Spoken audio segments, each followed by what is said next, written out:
Tasmania. Most people see it as rolling green hills, wild coastlines, and forests so old they feel like a memory of a younger Earth.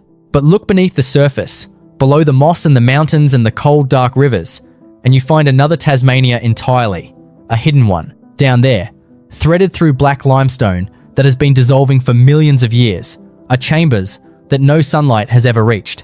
Some of them, shelter art painted before the last ice age ended. Some of them hold the bones of creatures that no longer walk this planet.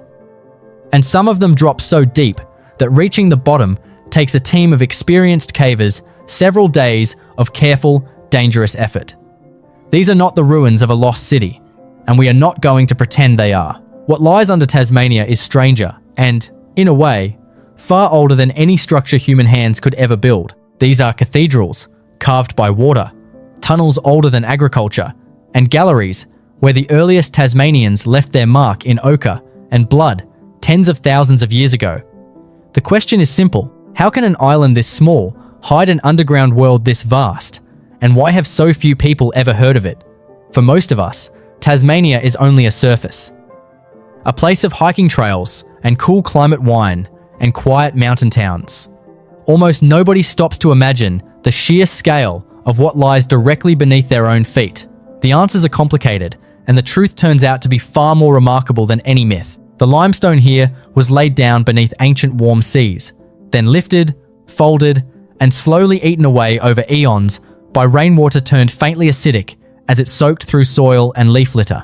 Drop by drop, over stretches of time almost too long to picture, that water opened a network of voids that no one has ever fully mapped, and probably never will. So today, we are going deep. 11 ancient structures hidden beneath Tasmania, ranked and explored one by one, from the glowing tunnels near the surface, all the way down to the deepest pit on the entire continent. Some you can walk into this weekend. Others may never be seen again by anyone. If you love the hidden corners of Australia, the places that never make the postcards and never trend online, then subscribe now and turn on the bell. It genuinely helps this channel keep exploring the forgotten places most people drive right past. A like tells us to keep going. Now let us descend into the dark. Before we begin, it helps to understand why so much of this stayed hidden for so long. Tasmania is small on a map, but its wild interior is some of the most rugged and impenetrable terrain on Earth. Dense cold rainforest, deep river gorges, and horizontal scrub that can take a full day to cross just a single kilometre. Many of these caves sit inside protected World Heritage wilderness, reachable only on foot after long expeditions, or hidden behind entrances no wider than a person. For the Palawa, some were sacred and known for millennia. For everyone else, they simply did not exist until a caver crawled through a gap and switched on a lamp. That is the strange thing about this island. Its greatest wonders were never buried by any catastrophe. They were only ever hidden by distance, by darkness, and by the sheer difficulty of getting there. Number 11, Mystery Creek Cave in the far south near Ida Bay. This is where most people begin their journey underground, because it is one of the very few places where you can stand inside Tasmania's underworld without ropes or specialist training. A cold, clear stream vanishes into the hillside, and if you follow it inward, the passage opens into a long, dark tunnel that swallows the daylight behind you within just a few minutes of walking. But the real reason people come is the ceiling. In the deeper reaches, thousands upon thousands of glowworms cover the wet rock like a private galaxy laid out overhead. They are not worms at all in the way you would imagine. They are the larvae of a delicate fungus gnat, and the faint blue light they cast is a patient lure meant to trick tiny flying insects into sticky threads that hang down like strings of beaded silk. The effect, though, is pure quiet magic. Standing in total darkness, with that soft blue sky above you, hearing only running water and your own slow breath, it becomes easy to forget you are underground at all, and yet this glowing tunnel is only the doorway. Beyond it, the mountain hides passages that stretch far past the point where any casual walker would ever dare to go. And that is the honest promise of Tasmania's underworld in a single cave. What you are allowed to see is only ever the gentle beginning of something much larger, much darker, and far more difficult that continues on into the rock long after the safe path runs out. Number 10. Maracoopa Cave at Mole Creek in the island's green north. The name comes from an Aboriginal word meaning handsome, and it earns every single letter of it. 2 underground streams run through Maracoopa, and the sound of moving water follows you through every chamber, rising and falling as the passage narrows and then suddenly opens again. There is a section here called the Great Cathedral, a hall so large and so high that guides use it to demonstrate the strange natural acoustics, a single quiet voice filling the entire space like a church organ. Above it hangs the largest glowworm display open to the public anywhere in Australia. But the real reason Maracoopa matters is what it represents. It is a doorway into the vast Mole Creek karst, a system where rainwater has been dissolving the soft limestone for so long that the entire landscape above is riddled with hidden voids, sinkholes, and disappearing streams. Walk the green sunlit paddocks up there, and you may be standing on the thin roof over a river you cannot see and cannot hear. The peaceful farmland of northern Tasmania quite literally floats on top of an underworld that most of the people living there will never once enter. Cavers have spent decades mapping the passages beneath Mole Creek, and even now, new sections are still being found. Every heavy rain sends more water down into the system, slowly, patiently carving tunnels that no human being has ever walked through, and perhaps never will. Number 9. Kubla Cave, also in the Mole Creek system, and one of the most spectacularly decorated caves anywhere in the entire country. This one is not open to casual visitors, and for very good reason. Inside is a chamber that cavers named the Xanadu Chamber, dominated by a single flowstone column so large and so perfectly formed that photographs simply cannot convey its true scale. Standing beside it, a grown adult feels like a child. The formations here took hundreds of thousands of years to grow, one mineral-laden drop of water at a time, each drop leaving behind a trace of dissolved stone thinner than a sheet of paper. A single careless touch from a bare hand leaves an oily mark that halts that ancient growth completely and will outlast the person who made it by many centuries.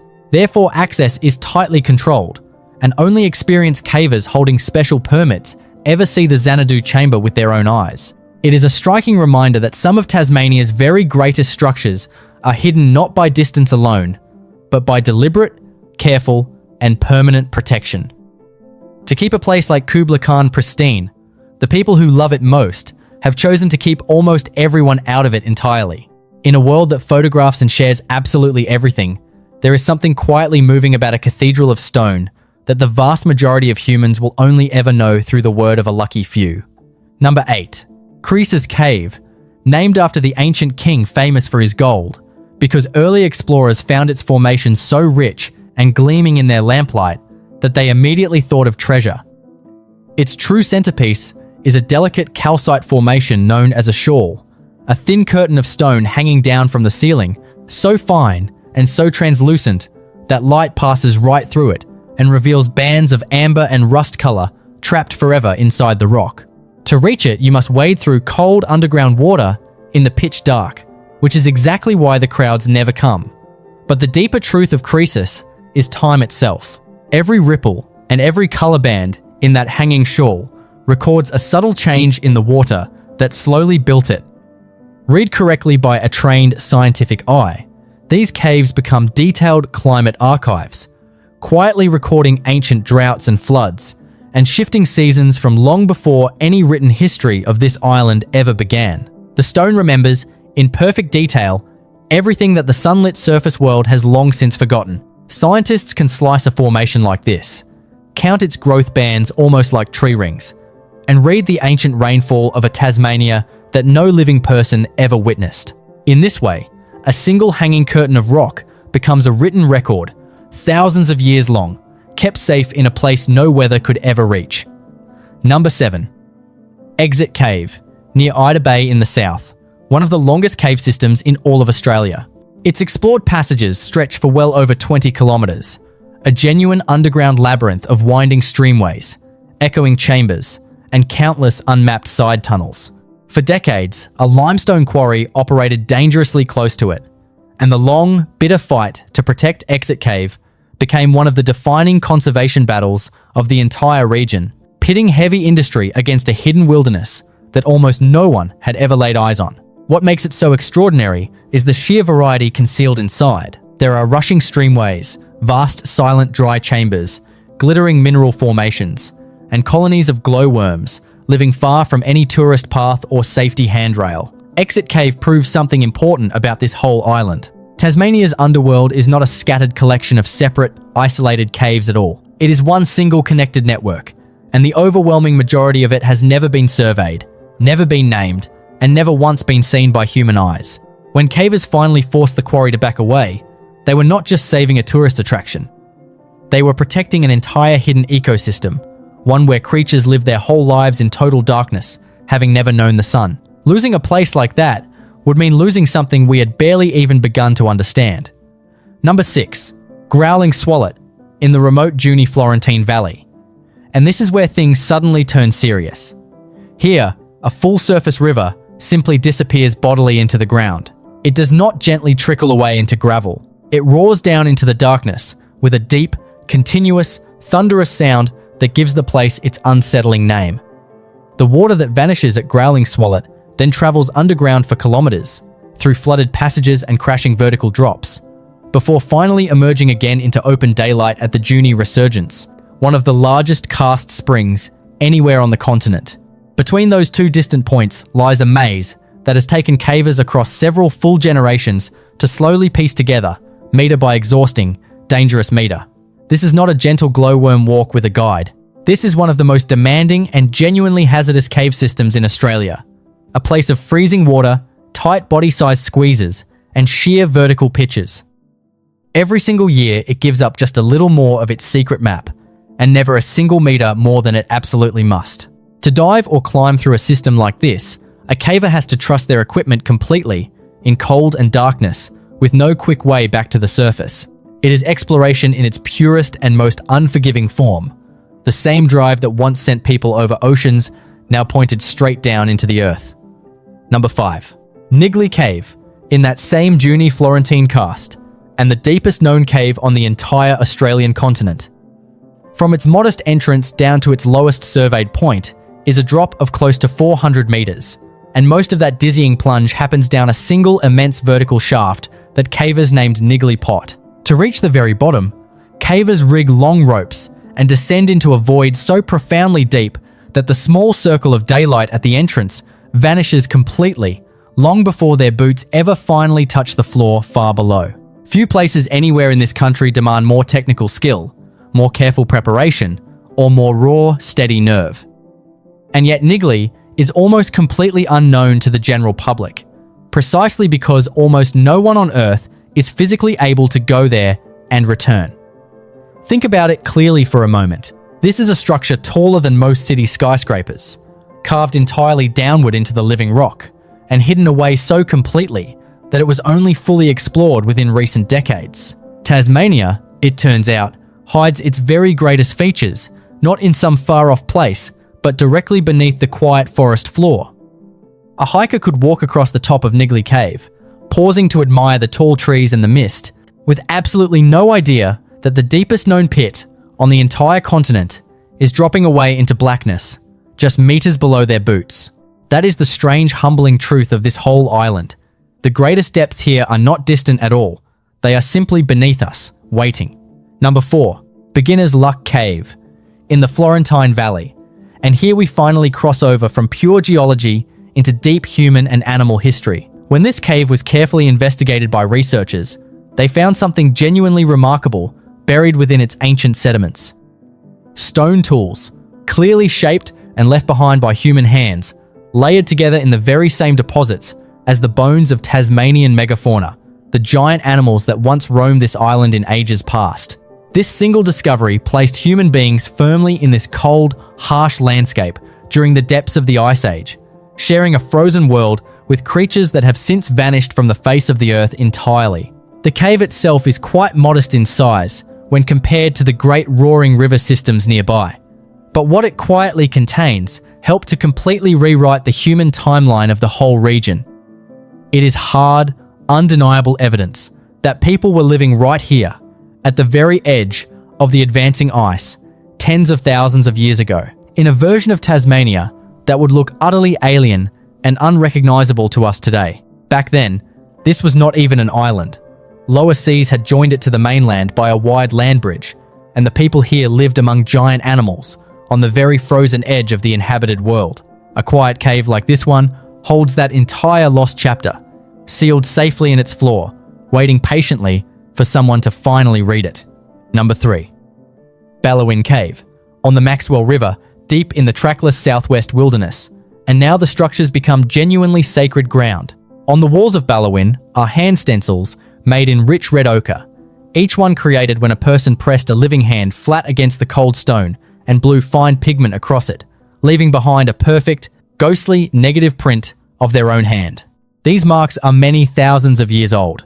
They sit deep within country that is genuinely difficult and demanding to reach even now, in one of the last great temperate wildernesses left anywhere on the entire planet.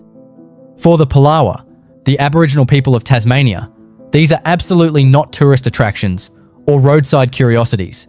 They are direct, living, unbroken connections to ancestors who sheltered inside these very caves during the Ice Age, when the ice sat heavy and permanent on the highlands above. Access to Bellowin is carefully restricted out of deep and proper respect for that living connection, and rightly so. Some doors, it turns out, are simply not ours to open at all. To stand near a place like this is to feel the weight of 40,000 unbroken years pressing quietly against the present moment. Number 2. Wargata Mina, also known as Judd's Cavern, and one of the single most significant sites of them all. Deep inside, on the pale limestone walls, far from any hint of an entrance, are yet more ancient hand stencils. But here the pigment was not made from ordinary ochre alone. Careful scientific analysis suggested that some of these particular marks were created using human blood, deliberately mixed into the paint before it was blown across the outstretched hand. Stop for a moment and truly think about what that means. Someone, more than 10,000 years ago, gathered a burning torch and ventured deep into the cold, total, crushing dark of this cave, far beyond any last hint of daylight, and left a living piece of their own body on the wall for those who would come long after them. This is not simple decoration. It is ceremony, memory, and identity itself, preserved perfectly in one of the only places on the whole island where time barely seems to move at all. Wargata Mina is carefully protected and firmly closed to all casual visitors, and it stands today as one of the very oldest human galleries anywhere in the entire southern hemisphere. Number 1. Kutikina Cave, on the wild Franklin River, and there is simply no greater hidden structure in all of Tasmania than this single one. When it was first properly recognised for what it truly was, Kutikina quietly changed the entire story of the continent overnight. Buried deep in its dark earthen floor were tens of thousands of stone tools and the scattered remains of countless ancient meals, layer upon patient layer of them, stacked through the deep time of the cave like the pages of a book. Together they prove beyond any doubt that people lived right here around 20,000 years ago, during the coldest and harshest depths of the last great ice age, making this one of the very southernmost places on the entire planet inhabited by human beings at that frozen time. These were not travelers merely passing through on their way somewhere warmer and kinder. They stayed. They endured brutal winters that we can barely even begin to imagine, in a cave beside a wild and freezing river, generation after generation after generation. Kutikina later became absolutely central to the famous fight that saved the Franklin River from being dammed and drowned forever beneath a reservoir. And today, it sits protected within a vast World Heritage wilderness, silent, sealed, and almost impossibly, unimaginably old. So what does all of this finally add up to in the end?